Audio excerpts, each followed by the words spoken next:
Բարի երեկո սիրելի հեռուստադիտողներ, 5-րդի եթերում հարցազրույցն այսօր մեր տաղավարում հյուրընկալել եմ Հայաստան խմբակցության պատգամավոր Դաշնակցության անդամ Արթուր Խաչատրյանին։ Պարոն Խաչատրյան, շնորհակալություն մեզ հյուրընկալվելու համար։ Մեր բարեկամ Իրանում պատերազմական գործողություններ են, որոնք բավականին մտահոգիչ են, սակայն Հայաստանի իշխանությունները վստահեցնում են, որ Հայաստանին վտանգ չի սպառնում, չնայած Իրանը պատասխան հակահարվածներ է հասցնում արաբական մի շարք պետությունների եւ հայտարարել է ցանկացած պետություն կամ օբյեկտ, որը վտանգ կսպառնա Իրանին, թեկուզ ամենափոքր թիրախավորվելու է։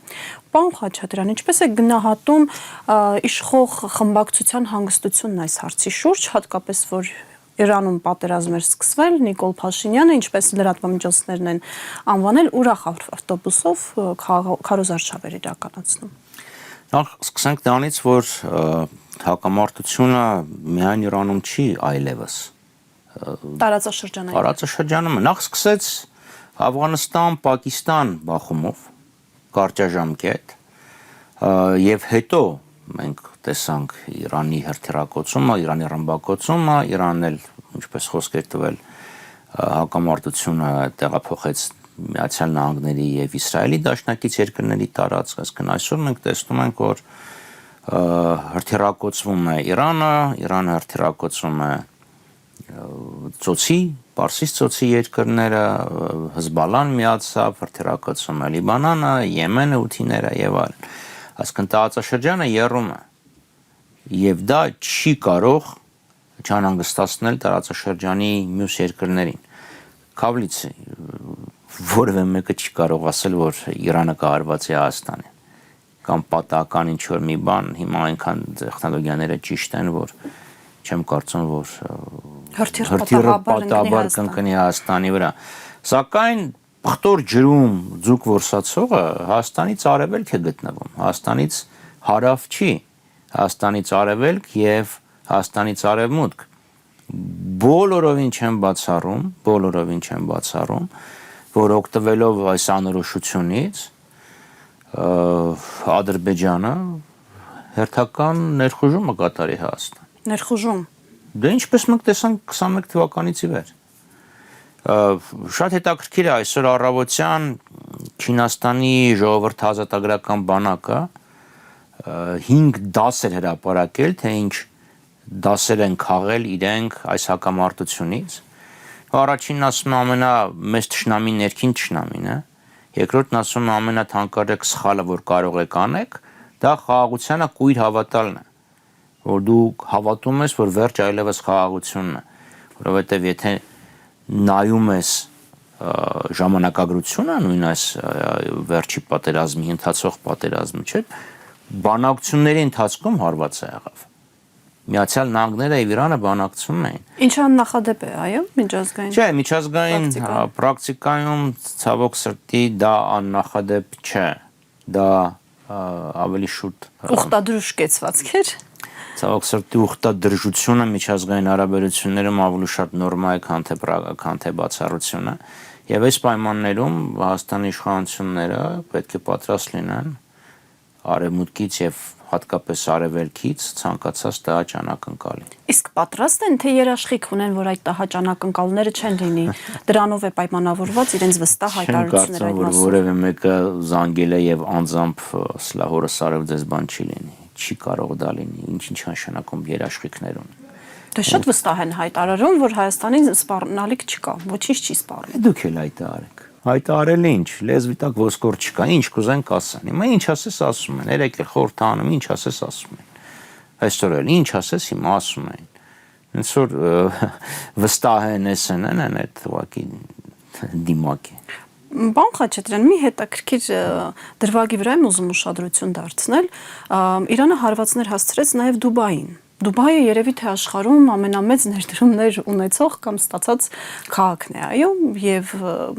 դժվար է պատկերացնել։ Դա պետք է Իրանին հետաքրքրի։ Չէ, խոսենք այն մասին, որ այս իշխանությունը խաղաղությունը պայմանավորում է նաև ներդրումներով։ Ասում է, որ տեսեք, թրիփը կգործի, ԱՄՆ ներդրումներ կանի ու կլինի խաղաղություն։ Հենց դա է լինելու մեր խաղաղությունը։ Արդյոք սա չի ջախջախում ինչ-որ առումով նաև իշխանության այս տեսը։ Համաշխարհային պատմությունը ցույց է տալիս, որ տնտեսական գործոնները չեն կարող զսպել պատերազմը։ նույն ստանդարտ ապացուցված տեսություն է, որ եթե երկիրը աշխարհը կամ երկրները տնտեսագետները կառավարեին, առնվազն առաջին համաշխարհային պատերազմը չէ լինի, որովհետև դա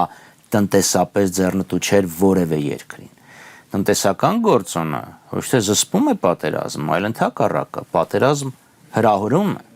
Եթե ասկան տրոյական պատերազմը մի կողմ թողենք, որ Հեղինեի համար էր կռիվը, մնացած բոլոր պատերազմները, մնացած պատերազմների մեծամասնությունը տնտեսական շարժառիթ են ունեցել, որպիսի ենթակառուցվածքային ծրագիրը լինի ոչ թե բաժանող, ոչ թե կռվախնձոր, այլ միավորող գործոն, ենթակառուցվածքում մեջ պետք է ներգրաված լինեն բոլոր շահագրգիռ կողմերը, բոլոր շահառու կողմերը։ Ակնհայտ է, չէ, որ այս միջանցքի տրանսպորտային միջանցքով շահագրգռված է ամերիկյան կողմը, եվրոպացիները չէին թաքցնում իրենց հետաքրքրվածությունը, Ռուսաստանը չէր թաքցնում, Իրանը լուրջ մտահոգություններ ուներ եւ երբեք դա չի թաքցրել։ Վերջին շրջանում ավելի հստակ էին ասում։ Չինաստանը ունի հետաքրքրվածությունը, որտեղ եթե այս մարդիկ մտածում են, որ թրիփը պետք է մաս դառնա տրանսկասպյան միջանցքի, դեպքում իսկ տրանսկասպյան միջանցքի գաղափարախոսը Չինաստանն է, Չինաստանի կարծիքը պետք է հաշվի առնվի, բայց մենք դա չենք տեսնում։ Եվ միշտ ասել ենք, որ Հայաստանի իշխանությունները փոխանակ տանեն ուժերի, շահերի համադրման քաղաքականություն, փորձում են ուժերի մինչև այս հակամարտ ուժերի հակասությունների վրա խաղալ։ Նման խաղ իրեն կարող է թույլ տալ հզոր պետությունը։ Օրինակ ԱՄՆ-ն կամ Ռուսաստանը, այո, բայց Հայաստանը, որը օբյեկտիվորեն չունի քաղաքական այդ կշիռ, որ իրան թույլ տա Ռուսաստանի եւ Միացյալ Նահանգների հակասությունների վրա խաղա, կամ Եվրոպական միության եւ Միացյալ Նահանգների հակասությունների վրա, կամ Արևմուտք-Իրան հակասությունների վրա խաղա։ Շատ ռիսկային խնդիր է։ Եվ դրա մասին մենք դեռ զգուշացնում ենք 21 թվականից, երբ Նիկոլ Փաշինյանն հիշում եք, ասեց, հա, ռուսները թող լինեն Արցախում, իսկ Սոտ Խոզնավար հատվածում թող երրորդ երկրի խաղաղապահ ուժերը լինեն։ Ակնհայտ է, որ դու չես կարող միտեղ ունենաս մի անվտանգային բլոկի զինված ուժեր, մյուստեղ քո տարածքի մյուս հատվածում այդ անվտանգային բլոկի ուժերին թշնամի։ Այո, խնդիր է։ Հիմա փորձել, գիտեք, ստեղից ընտեղ թռնել, գնալ Եվրոպա խոսել հիբրիդային պատերազմի մասին, գնալ Ռուսաստան խոսել դարավոր բարեկամության եւ եղբայրության մասին։ Ու շնորհակալություններ հայտնել։ Այո, այսինքն վերջը պետք է գնալ Իրան, ասել դուք մեր համար ռազմավարական բարեկամն եք, մեր հազարավոր տարվա ընկերն եք։ Վերջը այդ մարդիկ մի օր ասել են կողմնորոշվել է։ Տեսեք, հասարակությունը անհանգստացած, որովհետև պատերազմը Հայաստանի սահմաններից երևի 50 մետր էլ չի։ Վարակսի լայնությունը 50 մետր կարծում եմ չի էլ անի։ Մեր վրա ազդեցությունը, եթե ոչ ռազմական, այսինքն որ կարող է թռնեն հրթիռներ, ռազմական միջամտության մասին արդեն խոսեցինք, տնտեսական ազդեցությունը էական է, որովհետև մեր ճանապարհները դեպի արտաքին աշխարհ անցնում են Վրաստանով, անցնում են Իրանով։ Հիմա Երևանում է արև, ես չգիտեմ վաղ ինչ կարող է լինել Լարսում։ Եթե այն էլ փակվի, լուրջ խնդիրներ են ունենալու։ Եվ այս պայմաններում, գիտեք, այդ պերաշկի փարթի անցկացնելը իրոք հեսակ ցինիզմի հոտ է դրանից գալիս։ Նախ բեմականացված է իհարկե, որտեղ ոչի բանական մարդ այդ ձեթոտ պերաշկին ձեռներով չի բռնի, չէ՞, գոնե հանձերոցիկով կբռնեն։ Հետո այդ ձեռները ոնց են մաքրեն։ Բայց ակներևաբար Նիկոլ Փաշինյանի համար իրանց ներքին քարոզչությունը շատ ավելի կարևոր է, քան արտաքին անվտանգությունը։ Որտեղ իրանք ինչի են կուկուրուզ ուտում, դիտմամբ չեմ ասում եգիպտացորեն, կամ պերաշկի ուտում, դիտմամբ չեմ ասում կարկանդակ, որ ցույց տան տեսեք, մենք էլ սովորական մարդ ենք։ Ոչինչ չի փոխվել։ Ոչի բան չի փոխվել, մենք այն գլխից ինչ պերաշկի ենք ուտում, հիմա էլ ենք պերաշկի ուտում։ Դա է լինելու իրենց հիմնական քաղաքական ուրեմն դիրքավորումը, անկախ նրանից, որ այդ պերաշկի հետևում էլ ինչեր կան։ Եվ նաև այս նույնը թալանել եք, գողացել եք, ամեն մեկը տեսա, գնալու ենք, բերելու ենք, որտեվ Նիկոլ Փաշինյանը իրան շատ ավելի հարմարավետ է զգում եւ իր էությանը շատ ավելի հոգի հարազատ է այդ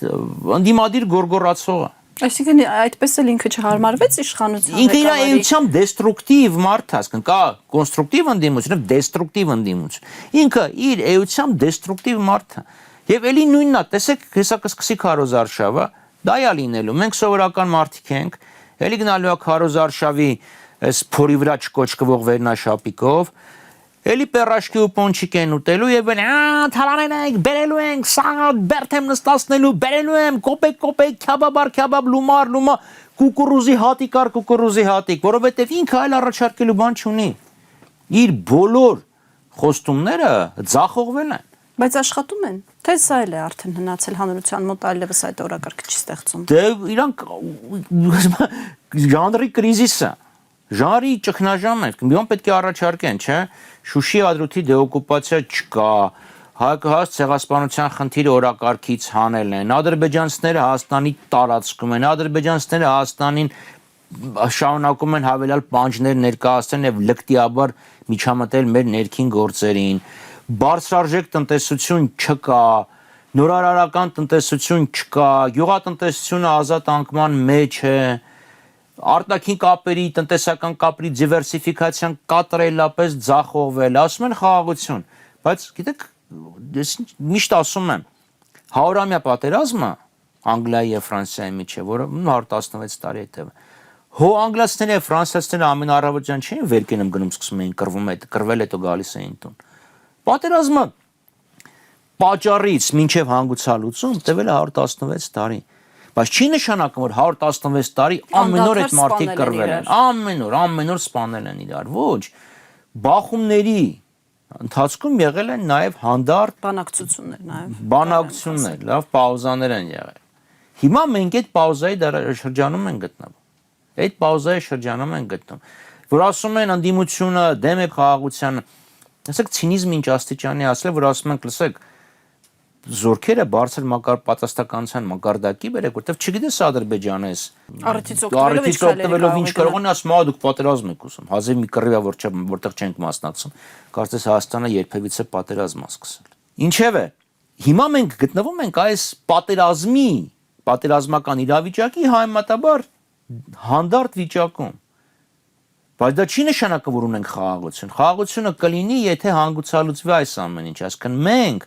դեմ ենք Փաշինյանին, որովհետև դեմ ենք իր պարտություններին, ոչ թե խաղաղության, ինքը բերում է պարտություն պատերազմի միջոցով։ Մենք պետք է բերենք արժանապատիվ խաղաղություն, որտեղ բոլոր կողմերի կենսական շահերը պաշտպանված են, այլապես դա նոր պատերազմի դուռ է բացել։ Հատկապես թուրք-ադրբեջանական տանդեմի պարագայում, երբ դրսևորվող զիջումները ավելի կոպիտ ասած գրգռում են ախորժակը։ Այսինքն նայեք ադրբեջանական պահանջները 20 թվականի նոյեմբերի 10-ին եւ նայեք ադրբեջանական պահանջները 26 թվականի մարտի 4-ին։ Պարոն Խաչատրյան, անդրադառնանք ներքաղաքական իրավիճակին, Քարոզարշավը ակտիվ փուլում է հատկապես իշխանությունների համար եւ մի հետաքրքիր տեղեկատվություն է հրապարակել Պոլիտիկայ-ը այն մասին, որ Միջազգային հանրապետական ինստիտուտի IRI պատվերով սոցհարցում է արվել անցած տարվա իշխանությունների ընդհանուր քաղաքականության վերաբերյալ եւ նույնիսկ Վենսի այցի ֆոնին պատկերը չափազանց շփոթեցնող է եղել իշխանության ներկայացուցիչների համար, վարկանիշը շատ ցածր է, նույնիսկ այն պարագայում, եթե այդ մոդելն է ներկայացվել, հիմնական ուրեմն հակառակորդները Ռոբերտ Քոչարյանն ու Սամվել Կարապետյանը, եթե չմասնակցեն ընտրություններին, նույնիսկ այդ պարագայում մարդիկ ուղղակի չեն քվեարկելու Նիկոլ Փաշինյանի օգտին։ Այս դեպքում ինչ են փորձելու անել։ Ճիշտ է, ասում են ուռճացրել են թվերը, ցույց են տալիս, փորձել են սրբագրել են այո այդ հարցումը, փորձել են ցույց տալ, որ չէ, Հայաստանում անցողիկ է, իր մրցակիցներից մի քանի անգամ առաջ է, բայց այնուամենայնիվ այդ ուռճացումը կօգնի, թե այստեղ հիմնական շեշտը դնում են հոգեբանական արդեն քարոզչության վրա։ Մի քանի բաղկացած կոմպոնենտից է բաղկացած ձեր հարցը, փորձեմ դրանց անդրադառնամ։ Առաջինը, եթե դու ուռճացնում ես, լավ, մարդիկ ովքեր ասում են հնարավոր է գնալ եւ ընտրությունների միջոցով ինչ որ մի բան փոխել, մի անգամից այդ մարդկանց մի հատվածը թևաթափելին, որ դե տեսար, ես ինչա լի ժողովրդի, ես իմ 40%-ը գնալու է իրանց քվեարկի եւ այլն։ Դա համար այդ մարդկանց ես խորակի կոչ եմ անում չհավատալ այն հարցախույզերին, որոնք ակնհայտորեն երևում է, որ կեղծած են եւ որոնց իշխանությունները սկսում են այտենց շրջանառել, տիրաժավորել։ Քավլիցի խոսքս չի գնում ARI-ի հետ հարցախույզին, ես չեմ էլ տեսել, տեղյակ չեմ դրա մասին։ Ընդհանրապես եմ ասում, լավ, որտեվ իրանք կարող է գան, ասեն, այ մենք մի հատ հարցում ենք անցկացրել, 2.5 միլիոն մարդ համասնակցել, կեսն էլ լուսնից իջած։ Մենք 94% հավաքում ենք։ Դրանք ակնհայտ կեղծիքներ են, ակնհայտ կեղծիքներ են։ Ձեր շրջապատում ուղղակի հարցրեք, քանիսն է պատրաստ գնալ Նիկոլ Փաշինյանի օգտին քվեարկել։ Այսինքն նույնիսկ հիմա ասում եք մի վիճակի առաջ են կանգնել, որ այն մարդը, որ անձնական շահագրգռվածություն ունի գնա Նիկոլ Փաշինյանի օգտին քվեարկել։ Նույնիսկ իրանք են ամաչում ասել, որ իրանք Նիկոլ Փաշինյանի աջակիցներն են։ Մյուս խնդիրը այո, ընտրություններից նախորդ ընտրությունների հաջորդ օրվանից ցանկացած քաղաքական ուժ, լուրջ քաղաքական ուժ սկսում է պատրաստվել հաջորդ ընտրություններին, այնպես որ ես ոչ մի զարմանալու բան չեմ տեսնում, որ իրանք քարոզարշավ են իրականացնում։ Բնական է, մենք էլ գնում ենք, հանդիպում ենք մեր ուրեմն հետևորդների հետ, խոսում ենք, ներկայացնում ենք, գնում ենք դեպի ընտրություններ եւ քաղաքական շփումների ինտենսիվությունը իհարկե բարձրանալու է։ Բայց այդ շփումներն են հավանաբար Նիկոլ Փաշինյանին հուշել, որ իր հեղինակությունը գավիժում է եւ դա իրան ստիպել է որոշակի վերանայումներ անել իր քաղաքականության մեջ։ Ես հասկանում եմ իհարկե որ ընտրություններից առաջ իրանք բացել են պետական քսակը եւ պետական միջոցներն օգտագործում են իրենց համար դրական ֆոն ստեղծելու։ Մամուլը գրում է, որ համայնքապետարանները, համայնքապետերը, ուրեմն սոցիալական օգնություն, ենթակառուցվածքային ծրագրեր, դրա մասին ի դեպ Եվրախորհրդի խորհրդանական վեաժողովի բանաձևում էլ կար, չէ՞, կոչ էին արել հանրային միջոցները չչարաշահել ընտրությունների, չներկայացնել որպես սեփական բարեկամություն։ Որտեղ իրանք տեսին չին ասում, վայ, մենք այնքան աղքատ ենք, պերաշկույսին ենք մնացել, իսկ այն օլիգարխները այնքան փող ունենք, որանալով, որ իրանք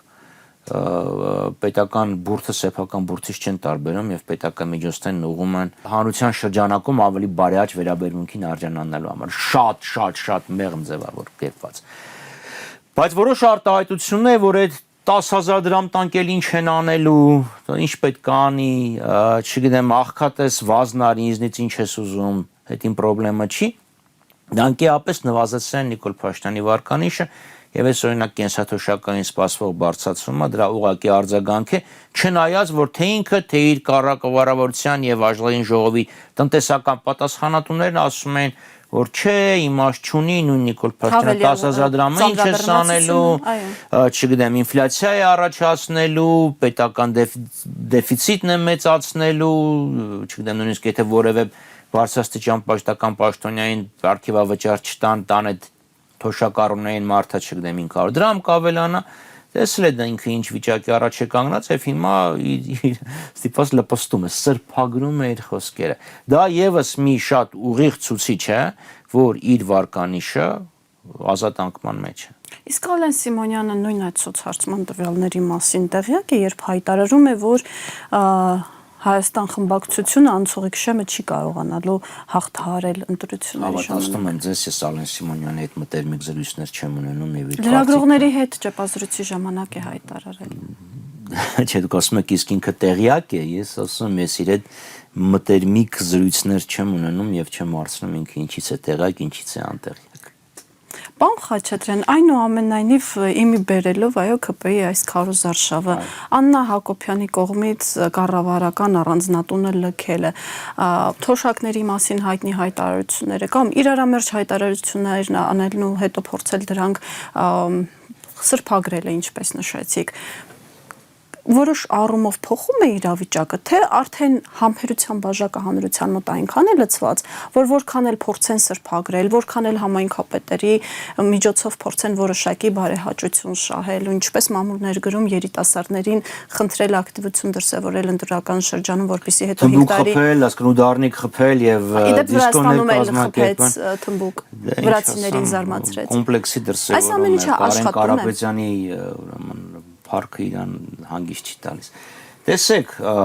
Չեմ ուզում առաջի հարցին անդրադառնամ, եթե դա իրական է, մարդկանց ներքին ընտանեկան հարցերին չեմ ուզում խառնվել, եթե դա քաղաքական քայլ է, ընդհանրապես իմաստ չունի անդրադառնալ, այնպես որ այդ հարցը մի կողմ դրեք, ես դա բոլոր ժուրնալիստներին եմ ասում, բոլոր հարցազրույցների ժամանակ, ճիշտ չի։ Իրենք են հանրայնացրել։ Դա իրանց խնդիրն է, ես չեմ ուզում այդ հարցին ընդհանրապես անդրադառնամ, բայց այս պատեպատ խփելը նշանակում է մարդիկ հասկանում են, որ ինչ որ մի բան, ինչ որ մի տեղ այնպես չէ։ Այլապես ինքը չի վերկենա ասի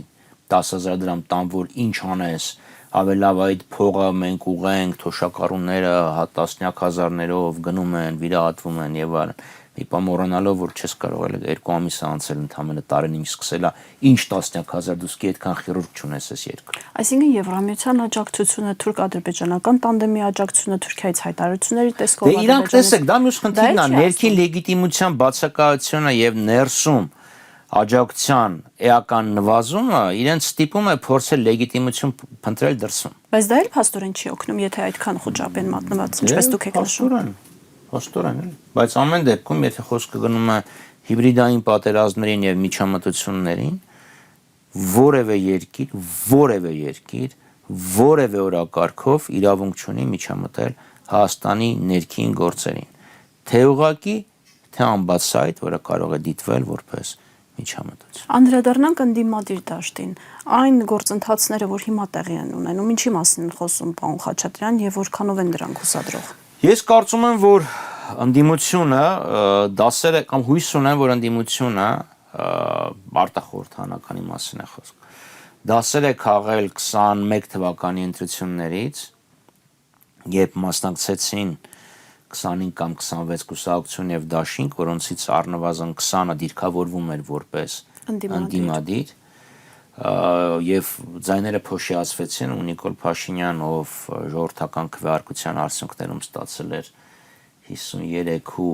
մոտ 54%, այսօր խորհրդանում ունի համարյա 2/3 ներկայացվածություն։ Եթե իրական ընդդիմադիր քաղաքական ուժերը պետք է ամեն ինչ անեն, որպեսզի ձայների փոշիացում տեղի չունենա, եւ դրա լավագույն դրսեւորումը պետք կլինի մի քանի 2, 3, 4 խոշոր ընդդիմադիր ճակատներով մասնակցել ընտրություններին, որովհետև սոցիոլոգիական հարցումները ցույց են տալիս, որ հավաքական ընդդիմության նկատմամբ համակրանքը շատ ավելի բարձր է, քան թե Նիկոլ Փաշինյանի նկատմամբ ունեցած համակրանքը։ Ես գիտակցված միասնական միացյալ ընդդիմություն չեմ ասում, հավաքական ընդդիմության մասին է խոսքը։ Եվ հետաբար այդ հավաքական ընդդիմությունը պետք է մասնակցի մի քանի խոշոր բլոկով, կրկնում եմ, որ փոշիացում չլինի, որտեվ ելեմ ասում, մարդիկ են, որոնց անձամբ ճանաչում եմ, անձամբ հարգում եմ, որպես մարդ, բայց լավ ասում, դուք չեք հասկանում, որ դուք չէիք անցնելու։ 15,000 ձայն եք հավաքի, որից 10,000-ը գնացել է Նիկոլ Փաշինյանին։ Ես կարծում եմ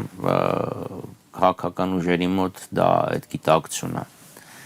արտախորհրդանական արդեն ամրապնդվում է։ Պարոն Խաչատրյան, շնորհակալ եմ հետաքրքիր զրույցի համար։ Սիրով։ Հիշեցնեմ այսօրվա իմ զրուցակիցն էր Հայաստան խմբակցության պատգամավոր Դաշնակցության անդամ Արթուր Խաչատրյանը, կհանդիպենք վաղը։